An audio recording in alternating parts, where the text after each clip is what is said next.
Alam nyo ba na sa isang kanto dito sa Alfonso, Cavite, may spot ka ng mabubusog sa tinapay at sa mainit na Batangas goto at lomi? Kaya naman, saan tayo today?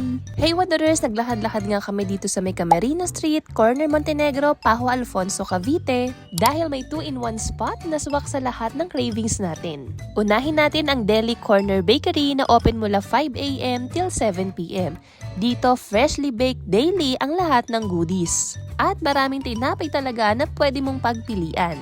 At kung nagugutom ka naman after mag-bread run, perfect kasi nandito rin itong Hilicious. Nagsiserve sila ng original Batangas Goto at Lomi Espesyal for only 75 pesos per serving. Swak na swak kasi aside sa sulit, generous pa ang serving kaya siguradong mabubusog tayo. Saktong-sakto nga to sa lahat ng nagkikrave sa legit na gotong Batangas at Lomi. Bagay na bagay Wanderers lalo na sa malamig at mawalang panahon.